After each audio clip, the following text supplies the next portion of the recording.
The U.S. military and its European counterparts are about to set off a nuclear war starting in the Middle East. So everyone needs to understand what is happening in the Middle East right now with all the wars centered around Iraq. The wars of the Middle East are all orchestrated by the Western powers against the people of the Middle East. It's Europe, the U.S., and their terrorist special forces groups like Al-Qaeda and ISIS versus the free people of the Middle East. So who from the Middle East sides with the royal families of Europe, the United States military, and Israel? That would be, of course, all the royal countries of the Middle East, like Saudi Arabia, Kuwait, Jordan, and all of the rest of the countries that have a royal family in control. These royal families line up with the royal whores of Europe and their dogs of war, the United States military and Israel. So these Middle Eastern royal monarchies stay allied with the royal monarchies of Europe. And this is basically a cult with the Vatican as its head. So this Western cult wants to control large parts of the Middle East, and this has been their agenda. The Middle East has been chosen to be a wasteland of war and human sacrifice, where this cult could rape, murder, and destroy anyone they want. They want to build, test, and use their weapons over there. They want the Middle East to blow themselves up and light their cities on fire. They want you to kill each other after buying weapons from one of the global arms dealers. You can buy weapons from the United States, from Europe, from Russia, from Korea, from China. They don't care who you buy your weapons from as long as you blow each other up over there and the Western powers can enjoy the show. When it's not enough to just watch you destroy each other, the United States military will want to get involved so they too can terrorize, rape, and kill the civilians of the Middle East without anyone knowing, because it's all hidden inside the chaos of the war. For them, it's nothing but a satanic ritual on a huge scale, where they practice mind control, weapons testing, chemical warfare, and ritual sacrifice. But all most people understand is that there is a war happening in the Middle East between two crazy dictators. Yet the war is actually between Europe and the United States versus the free people of the Middle East. The Western powers trains and funds men like Saddam Hussein. The West trains and funds special forces of terrorist groups like Al-Qaeda and ISIS. Then the U.S. media promotes fake heroes like Putin from Russia and Assad from Syria. And if you try to figure out what is happening in the Middle East by watching the news or looking on the internet, all the U.S. government has is disinformation and a bunch of groups made to confuse the situation, like jihadists, ISIS, ISIL, Al-Qaeda, Hezbollah. It all exists, so you will never figure out what is actually happening. The most important group that you should get to know are the Kurds. If you want to know who the real target is, you must research the Kurds. The Kurds are the rebels in the Middle East. The Kurds represent stability, religious freedom, independence, and an open mind to the American people and the people of the West. But the Kurds are persecuted all over the Middle East by these puppet states like Iraq, Syria, Turkey, and Saudi Arabia. And the reason the Kurds are not supported is because the U.S. government and the European power structure do not want to promote peace and stability in the Middle East. The U.S. government and the European power structure want war, death, and total chaos. The U.S. military and the Western powers sell Middle Eastern governments chemical weapons, scud missiles, fighter jets, tanks, and finally, nuclear bombs. They do this so all the weapons that the West invents can finally be used on real human targets, because it's no fun to invent all these weapons to just sit around. It's no fun developing all these weapons if they don't get to use them on the field.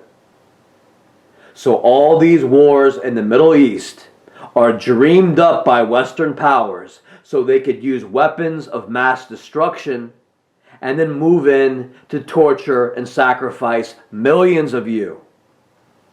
In fact, most of the oil money the U.S. makes is then spent on weapons that are wielded against the people of the Middle East.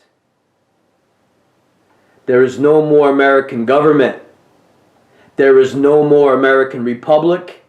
There is no more Western democracy. It has all been taken over by an ancient satanic cult. So don't believe anything that these deceivers tell you. They will lie to you, give you false support. They will even equip you and send you money. But it's always to promote war and death in your region. If you try to research the wars in the Middle East, you will find nothing but disinformation, lies, and confusing actions of the U.S. military to cloud what they are doing. And that is, they support both sides in the war, so each side will have enough weapons to kill each other with. Then they will always support one side more than the other and determine who will win. So it will appear like total chaos. And then the U.S. military will intervene and act like they are the good guys, the great liberators. They're to put things straight, when all along they were the cause of all the problems to begin with. That is their game. And when the U.S. invades the Middle East, they do it to terrorize, rape, murder, imprison, and ritually sacrifice all the good guys in the area, all the real rebels in the area, and also they attack any civilian family that catches their eye. Now, it's probably going to be easier if you all get yourself a map of the Middle East and take a good look at it. All through time, the Middle East was constantly being carved into different territories depending on who was in control of the different lands. So in recent times, most of the Middle Eastern countries have been colonized by the royal countries of Europe, just the same as America had.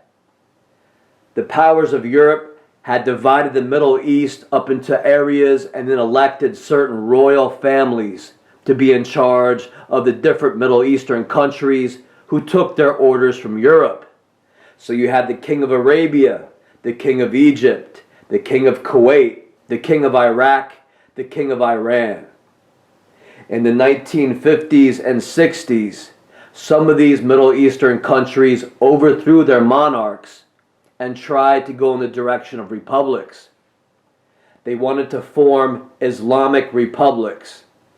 Now, I'd like to say that this was all organized by rebels, but after studying the recent history of Iran and Iraq, I could see that the powers of the U.S. and Europe were always present, manipulating everything that they could. Now, I fully support a unified Islamic Republic state and peace in the Middle East. But unfortunately, Europe and the U.S. government has deceived these newly formed republics of the Middle East and has set them up for failure. The U.S. government and their masters, the powers of Western Europe, use politics, intelligence operations, fake rebel groups, and fake leaders like Saddam Hussein to confuse and manipulate. And all along, the U.S. will act like they support you by giving you weapons and aid, when in reality, their only goal is to manipulate and kill you. So when Iraq and Iran overthrew their kings, it was all part of a ritual where the powers of Europe and America could then go on to attack these newly independent nations.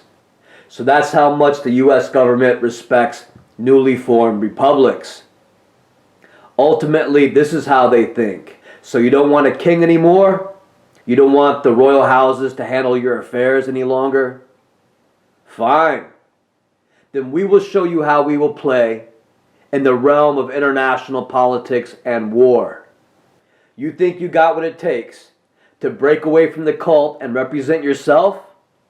Well then, we, the Western cult, will hurt you worse than we hurt America for their little rebellion against us. So many of your Islamic leaders do not understand the games of deception and espionage that England, Italy, and the U.S. plays with whoever wants to break away from the old world power establishment. In other words, you want freedom? You want a republic? Okay, then that means playing in the big leagues. So good luck keeping your republic, because nobody else in the world has managed to. So after the royal families were removed in Iraq and Iran, a Western-controlled puppet named Saddam Hussein took over Iraq as a military dictator. And within a decade, Iraq went to war with Iran. Now, because Saddam Hussein is a MI5, CIA-controlled piece of shit, I supported the Iranians in that war. But the bottom line is this: if Iraq and Iran managed to make peace with one another, they would be the strongest, most independent force in the Middle East. A unity of two Islamic republics, and then other countries like Syria and Turkey could ultimately join them and promote peace in the Middle East by forming their own coalition. And the Western cult knew this and feared this. So they promoted Saddam's rise to power in Iraq, where Saddam basically took on a central bank. So Saddam took a lot of loans from the Rothschilds and spent a lot of money on his military war machine. Of course, he bought a lot of weapons from the West, and he also began to set up a state welfare program and developmental programs that built roads, schools, hospitals, and provided loans to certain people. Yet when you have another nation loaning you all your money through a central bank and controlling your money supply, you very quickly stop being a republic. You stop being a free country, and soon you become a welfare recipient dependent on that central bank. And you could see that same thing happen with Napoleon in France, and also here in the United States, where the government accepted all funding through the private Federal Reserve, which then took over our entire economy and destroyed us. So after taking a central bank, at first, Europe loans your government all this money that floods into your economy and makes everything seem very prosperous for a decade or two, and then reality sets in. Then you receive your first credit card bill and see that your interest rate is 30%. Then you realize that even though you bought all this new shit, you got a new car, new stereo, new TV, you are now in debt. And the interest rate is so high that you could never fully pay them back. So you just chip away on your monthly payment. Well, that's the same exact thing as a central bank. It's all been arranged so your nation can never fully pay them off and get them out of your life. And so they control your whole country from then on. And then everything begins to fail as planned by the European power establishment. So Saddam nationalized all the Iraqi oil fields, which meant that he put the Iraqi oil up for collateral to receive more loans from this central bank. Then for all these Iraqi developmental programs, like building roads and putting in electrical work, Saddam then brought in 1 million people from other countries to work in Iraq, while certain Iraqi citizens continue to be starved out and persecuted.